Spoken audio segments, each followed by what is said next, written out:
Hello guys, bersama saya lagi dalam Alright Nopet Channel. Gempak sahabat-sahabat semua. Mantan pemimpin PAS sekolahkan Presiden lebay PAS kerana kenyataan yang menyesatkan dan juga satu kenyataan yang cuba mengelirukan rakyat sahabat-sahabat semua. Jadi apa sebenar yang berlaku sehingga Presiden lebay PAS ini keliru, adakah beliau sudah nyanyuk, adakah beliau keliru dengan ajarannya sendiri sehingga membuat kenyataan yang kita boleh anggap sebagai menyesatkan, seperti mana yang dikatakan oleh Muhyiddin Yassin bahwa PAS adalah parti ajaran sesat. Jadi menarik untuk kita ikuti kenyataan daripada Khairuddin Aman Razali, mantan pimpinan PAS yang telah pun keluar daripada PAS ini, berkaitan dengan katanya DNA tiada dalam hukum Islam katanya. Jadi ini yang terbaik ataupun menarik untuk kita ikuti kenyataan Khairuddin yang menyanggah kenyataan daripada lebay PAS ini. Itu dia katanya, Hadi makin keliru, kata hukum Islam tiada DNA, kata Khairuddin. Itu antara kenyataan menyanggah beliau terhadap kenyataan ucapan Presiden lebay PAS sebenarnya tadi di Dewan Rakyat. Yang mana Presiden PAS ini Abdul Hadi telah ditegur kerana mengatakan di dalam Islam tidak ada hukum pelepasan tanpa pembebasan daripada pertuduhan. Bekas pemimpin PAS yang kini menganggap Majlis Ulama UMNO, Khairuddin Aman Razali berkata, dakwaan Hadi bertentangan dengan prinsip keadilan Islam. Katanya YB Marang makin keliru tentang hukum-hukum Islam. Kembali lagi, DNA adalah sebahagian daripada kerangka umum kaidah Islam al-aslu baratu zimah, katanya pada satu kenyataan hari ini.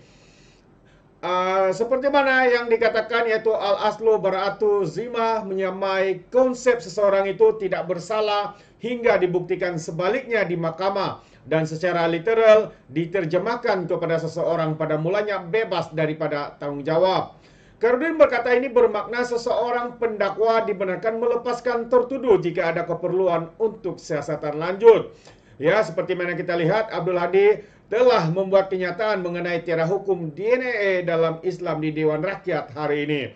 Dia memetik kisah bagaimana perintah Uthmaniyah Sultan Muhammad Al-Fatih yang juga dikenali sebagai Mamid Penakluk telah didapati bersalah kerana tersilap memotong tangan seorang arketik bukan Islam. Bagaimanapun arketik bukan Islam itu memilih pampasan seumur hidup dan bukannya meminta supaya tangan pemerintah dipotong juga sebagai hukuman balasan. Menurut Hadi, kisah ini menunjukkan kuasa untuk mengampun. Menuntut tindakan sama rata atau menerima pampasan adalah mengikut budi bicara pengadu. Dalam Islam tak ada dilepaskan tanpa dibebaskan, kata Hadi Awang. Mesti dihukum, mesti dikenakan hukuman, kata Hadi pada satu sesi perbahasan kajian separuh penggal rancangan Malaysia yang ke-12. Hadi berkemungkinan besar mengulas kes timbalan Perdana Menteri Ahmad Zahid Hamidi yang dilepas tanpa dibebaskan daripada pertuduhan di mahkamah.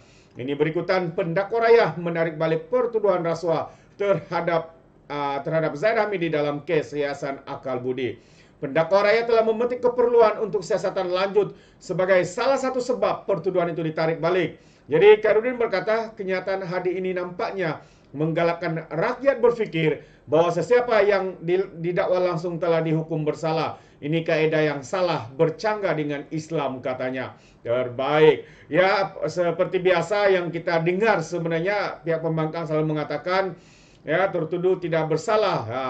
Setiausaha Agung PAS kalau saya tidak silap katanya tertuduh tidak bersalah sekiranya tidak didapati bersalah di dalam pendakwaan. Itu antara kenyataan-kenyataan daripada pimpinan PAS dan juga Hadi Awang hari ini cuba untuk mengelirukan, membuat kenyataan yang menyesatkan, satu kenyataan yang dianggap sebagai satu kenyataan cuba untuk memusingkan segala fakta. Seperti mana Khairuddin Aman Razali menyanggah bahwa kenyataan daripada Hadi ini adalah satu kenyataan yang dirinya sendiri atau Hadi Awang sendiri sudah terkeliru dengan hukum-hukum Islam. Ini kaedah yang sangat salah, katanya, bercanggah dengan Islam. Itu antara kenyataan padu daripada Khairuddin Aman Razali. Jadi jelas sahabat semua hari ini apa yang sedang berlaku di parlimen, setiap kata yang keluar dari para pimpinan-pimpinan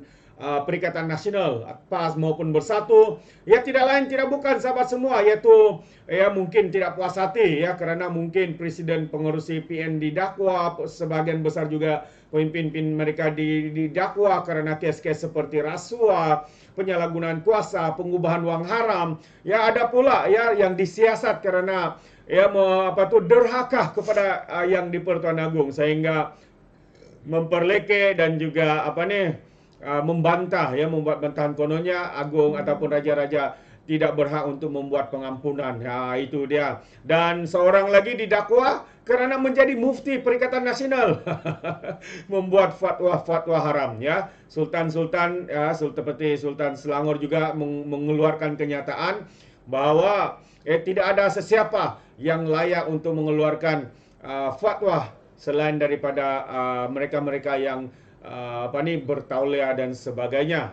Itu dia. Dan yang paling teruk lagi sahabat semua, kita boleh nampak bagaimana seorang menteri besar yang memperlekeh, menghina ya Sultan Selangor sehingga akhirnya menteri besar ini didakwa.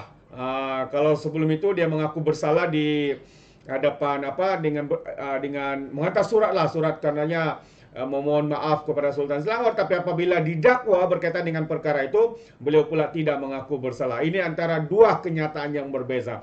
Jadi jelas sahabat semua, pengajaran ataupun pimpinan-pimpinan daripada PAS hari ini, kita boleh nampak daripada Perikatan Nasional ini, kita boleh nampak bahawa keterdesakan mereka, politik sempit yang mereka amalkan ini adalah satu perkara yang amat berbahaya kepada negara kita, kepada rakyat kita khususnya. Ya, mereka yang kurangnya pendedahan, ya kurang pendedahan maklumat-maklumat yang benar atau tidak, yang boleh ya diperalatkan, ditipu, dibohong dengan dalil-dalil, dengan kenyataan-kenyataan seperti ini. Jadi ini amat membimbangkan. Ya, karena perkara seperti ini dengan ajaran-ajaran yang salah, dengan mengelirukan mereka seperti ini, pandangan saya mengatakan bahawa perkara ini boleh mengakibatkan ya keharmonian negara kita ini terganggu gugat ya dengan kenyataan-kenyataan yang menyesatkan seperti itu.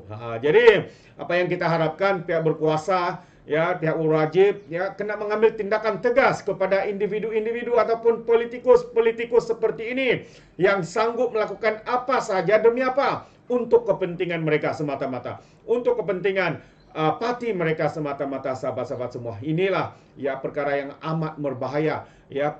Pemimpin-pemimpin seperti ini harus ditolak oleh rakyat ya, seperti mana yang berlaku di PRK pilihan raya kecil di Johor ya. Walau bagaimanapun mereka menunggang agama, memainkan sentimen bangsa ya, dan juga dengan maki hamun ya. Tapi kerana kita melihat rakyat Johor begitu bijaksana, rakyat yang tahu berfikir di mana yang benar, di mana yang betul, ya mereka menolak Perikatan Nasional secara total, sahabat semua. Inilah buktinya bahwa rakyat ya masih ada harapan untuk rakyat kita, masih ada harapan untuk negara kita untuk menolak ya politik ekstremis, politik politik terdesak, politik sempit yang diamalkan oleh sebahagian parti yang ada di dalam negara kita.